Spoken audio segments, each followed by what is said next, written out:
তুমি কি জানো মানুষ তোমাকে কেন সম্মান দেয় না? কারণ তুমি নিজেই নিজের ভ্যালু কমিয়ে দিচ্ছ, আর তুমি সেটা বুঝতেও পারছো না। সম্মান এমন একটা জিনিস যা পৃথিবীর প্রতিটা মানুষই চায়। সবাই চায় মানুষ তাকে গুরুত্ব দিক, তার কথা শুনুক, কিন্তু সত্যিটা হলো সবাই সেটা পায় না। কেন?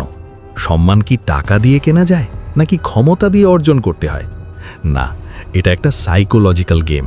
আর আজ আমি তোমাকে এমন কিছু ট্রুথ বলবো যেগুলো জানার পর তুমি নিজের আসল ভ্যালু বুঝতে পারবে।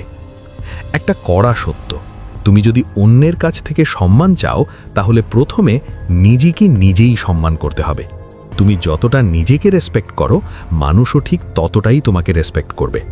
ধরো তোমার বন্ধু ডাক দিল আর তুমি সাথে সাথে চলে গেলে, তখন তুমি নিজের চেয়ে তাকে বেশি ইম্পর্টেন্স দিচ্ছ, আর তখনই তুমি হয়ে যাচ্ছ ইজিলি অ্যাভেলেবল।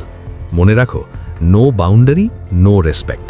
তোমার নিজের একটা লিমিট থাকতে হবে, আর কেউ সেটা ক্রস করলে তোমাকে থামাতে হবে।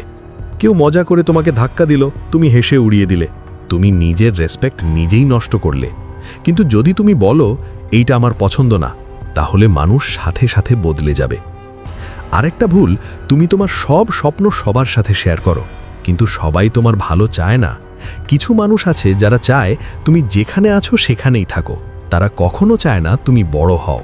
তাই মনে রাখো, তুমি যত বেশি নিজেকে প্রুভ করতে চাও, মানুষ তত কম তোমাকে গুরুত্ব দেবে, কারণ খালি কলসি বেশি বাজে।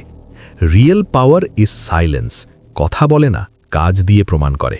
আর সঠিক সময় এলে মানুষ নিজেই বুঝে যাবে তোমার আসল ভ্যালু কতটা। আজকের পর মানুষকে ইমপ্রেস করার চেষ্টা বন্ধ করো, নিজের ভ্যালু বাড়াও। মানুষ নিজে থেকেই তোমাকে রেসপেক্ট করবে।